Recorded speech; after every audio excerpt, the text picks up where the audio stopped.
As a disclaimer, I am not a colorist.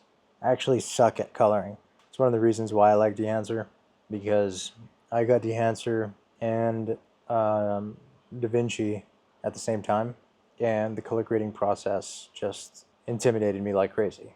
I still don't color grade. Like, if I have a budget for a colorist editor, I'm shipping it off every time. But for the projects I do edit in color grade, I'm using Dehancer because I can literally do everything in one node, sometimes two nodes. If I have to do very minute details, I got 3 examples. Let's drag the Dehancer on here. I know I got like 3 portraits too, but let's see how the Sony does. Come down here, pick your camera. I shot this with the Fx6. I did S-Log 3, S Gamut 3 Cine ISO 800. Pick my print, and then it automatically picks the film stock for you.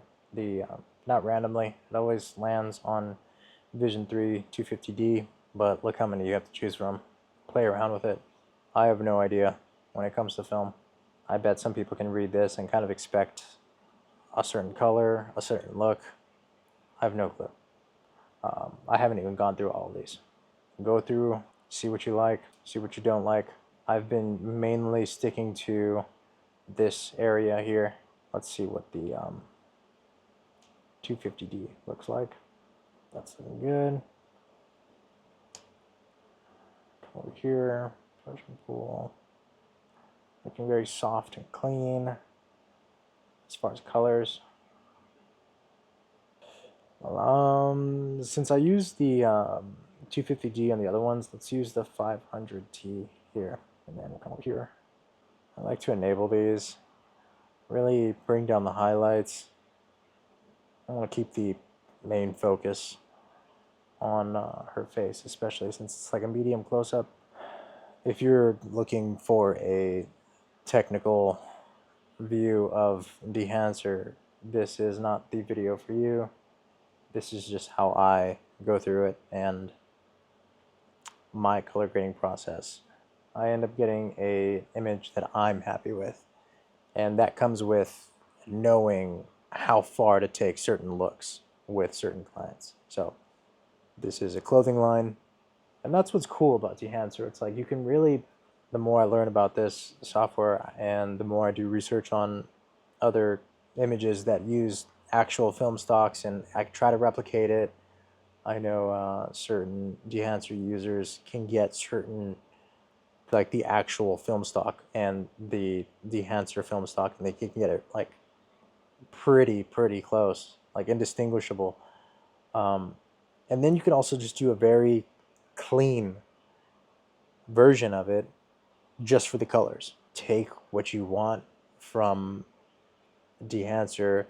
In this case, I want the colors, which is really nice. Okay, so let's get back to it. I can definitely boost up the color. So I'm gonna come in here, and I've been really liking the skin tones. I've struggled with skin tones a bit sometimes, and for the most part, straight out of the gate, the film stocks that I'll be using sometimes get the color tones really nice. Again, like I mentioned before, sometimes I'll use a different node and I'll qualify distractions, or if I can't get it right in Dehancer, I'll do a like a separate node, and I'll do skin tones. But so far, so good. A colorist that has no idea what he's doing, and yet I'm getting an image that I like.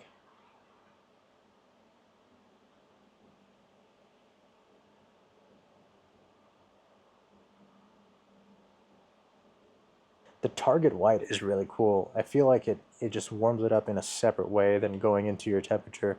I can bring my blacks down a touch. I like having my parade all the info I need. Where's my black point? Here it is. Just bring it down, and it's gonna add all that contrast in there too. Don't want to go too much, and then bring this up just to a point where I like it. I'm gonna go to like 5 on green. See how that looks. Or no grain.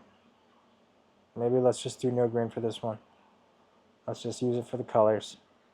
Let's see if I can do the skin tones.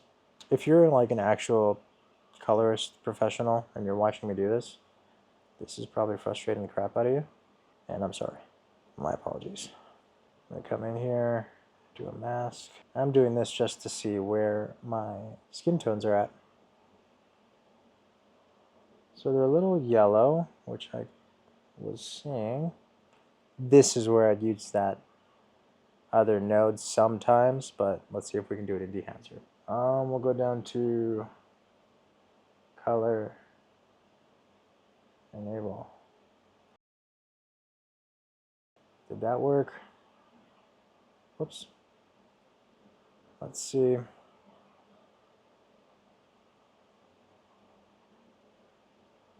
Shifted it a little bit more.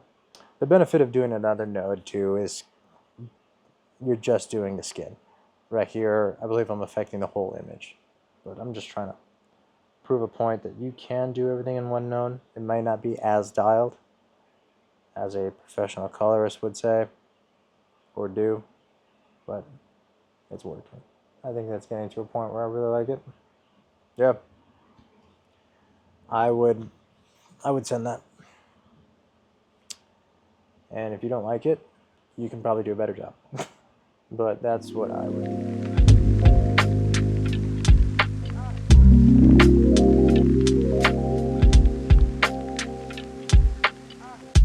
I kind of want to see what you did way before. No, it's literally just applying like 3 LUTs. Oh, that's it? And like tweaking a few things, and literally that's it. Okay. So Dehancer has been a drastic change in the way you color grade. Yeah, 100%. Okay, so we got here the one of the stills from the P&Co shoot. This was shot on the Raptor, Red Raptor X with Atlas Mercuries. So just throw on Dehancer. That's the part that scares me the first time I open it. I was like, what do I even do? The first time you see that image, you just go, Yeah. How much did I spend? Yeah. Cool. Sick. So choose your camera. Shot this on red, Raptor VX. And this is the IPP2 format. And it's still, even here, I was a little it's rough. Like, oh no. What do we do? What do I do? What do you do? Okay, so if you're just using one node, how do you recover this? This is actually the starting point. Then I throw in whatever film stock I want. Do you have like a couple that you go to? Yeah, I usually do the Kodak Vision 3 250D. Okay. That's like my go-to. Sometimes I'll go to 500T. Oh, wow. I'll go to 250. I'll go to 200T. So the first thing I do is come here to Kodak Vision 3 250D, and then the next step I'll just go to the print. And it looks a little scary. That's what I was saying when I was like, it's intimidating the first time I use this. Yeah. Because I'm like, oh shoot, like, do I need to know that like a lot? You know what I mean, to get this going? But with all these tools here, it makes it pretty easily. So I'll just open everything, color head. I'll just keep all the stuff I don't use closed. I'm not going to use overscan. I'll use the Overscan's super nice when you need it, but yeah, I mean I used it for the actual project. Yeah. Skylar told me about push and pull, the process of the film. Mm-hmm. I have no idea. I don't remember anything. So I don't understand it either. I know that they give different looks, but I don't know why. Yeah, and like what you were saying in your video, this is my darkroom, Yeah. but I have no idea how darkroom works. Yeah. But I do notice I get some a lot of contrast Yeah. out of this. So obviously it's super contrast right now. So I'm gonna do all the way to 2. And then let's get into it here. I'll go to film developer, turn this on, film compression. Film compression basically brings down my highlights so I'm not so blown out. And then see right there where it kind of picks it up a little bit. You can see it on his cheek mostly. I feel like right here. It's compressing the highlights. Yeah. It's like they're still quote unquote, not really, but peaking, but they have that film roll off. Yeah, it's not like it's not clipping. Yeah. It looks hot, but I'm on my scopes here. It's not. It's not. And this is literally all I do. You just go in and I just fiddle. scrub. I scrub everything. My black point is a little too. But like for a project, you can pretty minimally shift each clip, or do you have to do this whole thing every time? If I'm in like the same setup and scene, I can carry it over. Okay. I'll carry it over and then I'll adjust to the clip individually. Mm-hmm. But once we go to like a totally different setup, I start from scratch. Yeah. So it definitely does take a little longer than applying LUTs. Yeah. But I've been really enjoying the look out of this. I just know that this is another way to warm up my image. Exposure. Now, one thing I did, like, I'm curious. Yep. I need to, like, do my research or ask the peeps at Dehancer the difference between exposure levels on the print and exposure level here. Yeah. Do you know? I'm pretty sure. So this is affecting your source media, the top one. If you think of it like a darkroom where you have developed your film, right? So your negative is what it is. And then you're doing the process of putting it onto photo paper. You can adjust how bright you want that photo paper, but you still have that beginning source. Okay. So you're lifting everything. Yeah. It's like you've already made your adjustments, but then like it's like editing a JPEG. Mm-hmm. So you can add contrast to a JPEG pretty easily. Yeah. But it's more destructive. You're crushing things, or if you're lifting everything goes up. Okay, that makes sense. I believe. Another reason why it's super dope. You have all these cool tools, and these just micro adjustments. Like you have 2 forms of exposures. Yeah. In this case, the target white cools it or warms it. You have 2 forms of color temperature. Mm-hmm. And then you have contrast here. Let me boost this up. You have contrast here. Tonal contrast. Contrast. So probably not affecting the saturation. You have contrast boost. Which is probably affecting everything. And then you have, and then you have this, the push and pull. Yeah. So you can have contrast here. Which, in talking to Dehancer, the push and pull is based on the real film stock that they're sampling. They sample a pushed version, a pulled version, and a properly exposed version. So that's just based off how the film reacts. So depending on which film you're using, the push and pull might react differently. I'm like getting a Dehancer course from you. I love it. Did you read all the stuff? Yeah, they have a huge article about how they sample everything. I forgot to read it. I read it. It is very interesting. You know, I was using it for a while before talking to Dehancer, so it's kind of cool that you don't really need to read it if you don't want to. Oh. I'm gonna now. No, you definitely don't need to. But you don't need to. No, you absolutely don't need to. I think that is nice. You don't need to know how to develop film or really how the software is created. You can just use it. Yeah. It's still not at a place where I'd like. Okay. So doing analog range limiter, that takes out some of the contrast as well. Get some information back on his face. But I do remember warming this up for the video Okay. because I don't know if it's like a mental thing, but I remember that day being very hot. Hot. Yeah. So you So add. I'm like, I'm gonna add it into the video. I do the same thing. I'm gonna add it into the video because it was hot as hell. Just a touch though. Like that's not a lot. 17. Me, I'm bouncing around everywhere. Yeah. I can't. Well, I think that's how the software works Yeah. too. It's because like everything affects everything. Halation, nope. Bloom, nope. No bloom. Can I see it? Yeah, let's see it. So halation, Super. it's Actually, not- almost non-existent. yeah. I appreciate. I actually that. don't mind that. I appreciate that. I'm still gonna leave it off. Yeah, of course. Bloom, let's check it out. I think it's gonna be. That's a lot. That's a lot. But if I were to use You bloom can affect though, it. yeah, it's I would all the way down here. 7. Just a little bit. This is how much I would use halation and bloom in certain situations.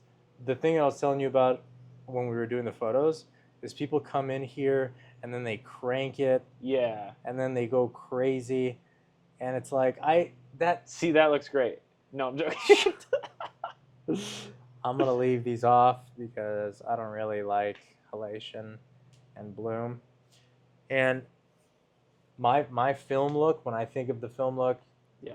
I think of like two different ways where it's like you get like Super 8, Super 16, Yeah. grainy, and then you have the really clean. The professional very, films. It's um, not. It looks like it was shot on film. It doesn't look like it's a film look. On my other examples, I like to go very clean, like on the Sony footage with one of the models, very neutral, especially shooting clothing. You want to stay true to the colors. Yeah. P & Co wanted that old vintage look. Oh, they said screw it. Yeah, like Okay. I'm still trying to stay true to the colors, but Yeah. this is supposed to be in like a vintage vibe, the back in the day. Mm-hmm. So I'm really playing heavy into the grain and not trying to go overboard, but trying to go a little old school with it. Yeah. Okay, where was I? Back to this grade. It's like a podcast now. What do you feel like it needs? I mean, It right looks pretty now, good. I like it. I should have done a Rec 709 too. So that's the Rec 709 Okay. LUT right here. And then here it is with the Dehancer on there. It's a big difference. Yeah, that's drastic for sure. But again, this is all it is. It's just one note, and you get this really cool look. But overall, I mean, I don't want to push it for the sake of the video. I would rock that. Yeah. It's amazing what you can just get out of just a single. Like without talking, that would have been relatively quick. Yeah. Oh yeah.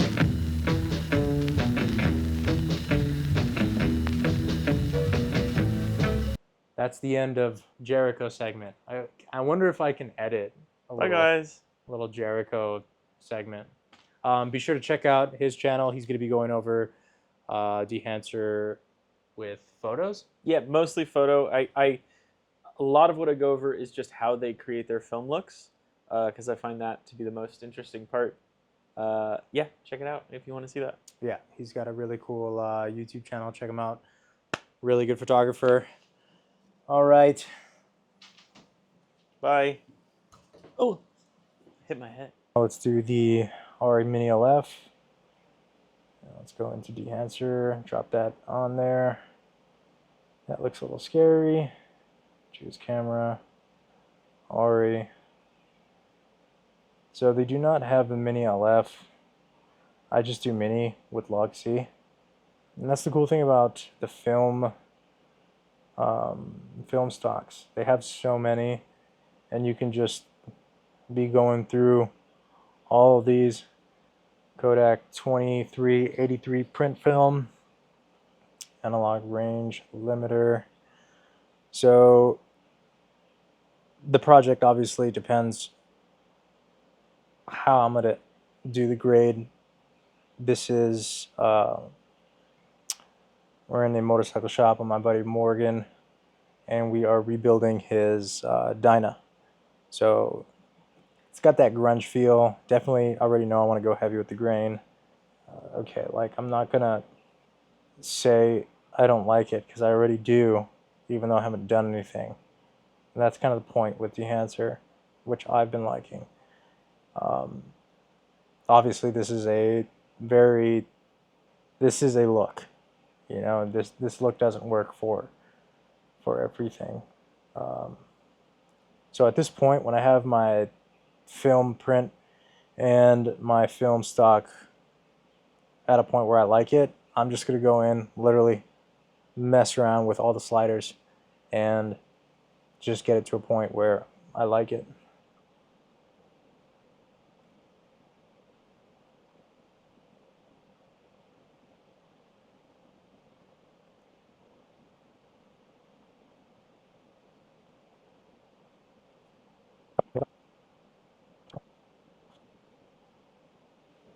The grain on Dehancer is, in my experience, the best that I've personally used. I've bought some LUTs and some like grain packs. It affects the image differently of like just adding a layer of grain to your nodes and the grain integrated into this. Again, no idea how it works. I've heard that it like affects each frame by frame. There is a different process to adding grain with Dehancer, and you can see it. It's subtle, but you can see it. And I think those subtle differences is what makes the big difference on how much better the film looks at the end when you're all dialed in. This is a grungy fixing up a Harley video, but I still don't want too much grain. So vignetting. Let's see what that looks like. That's cool. You can adjust it to you and adjust your size. I guess it'll just show you what it's affecting. But you can make it as big and as small as you want. I think I'm gonna do that. A little more subtle. And then bring it down just a touch. Let's see what that looks like. Cool. Yeah, Jericho. What do you think? What's up, guys? It's me, Jericho. This is Mini LF Signature Primes Dehancer. That looks so nice. You like it? Are you getting color bounce from? Is that just his shirt? Yeah, you see it like especially on his nose here, Yeah, it on looks his nice. chin. I like how Uh-huh. it's a bunch of different tones, but I feel like because of the color compression, none of it looks bad. Yeah. So I think that's nice. And the signature primes are. They're mint. They're mint. Going back to the clean though, Yeah. so you see here, see the grain dancing around, Yeah. all that. I love it. If I wanted a cleaner image, Yeah. check that out. So you can still get a clean image. I hate it. You want the grain. The grain. You need I the love grain. the grain so much. But that, I mean, obviously that looks nice. Yeah. Like, obviously, great or whatever. It's whatevs. But wait for this, huh? The grain. No. Grain, halation, No. Get out of here. All right. All the way. Max, Get can out. you max it? Get out. I already just did want that. to see it. Dude, the halation. I'm like getting really bad examples for halation. Full halation. It looks really. That looks really nice. Bloom. That's how I'd do it. It's not even a lot. It's almost dreamish. Guys, you know? Tell Aaron in the comments which one's better. And I know you're on YouTube, so you really can't see the grain or any of that because of the compression on YouTube. But let him know what you think, because you guys are right. And whatever he said was probably wrong. Probably.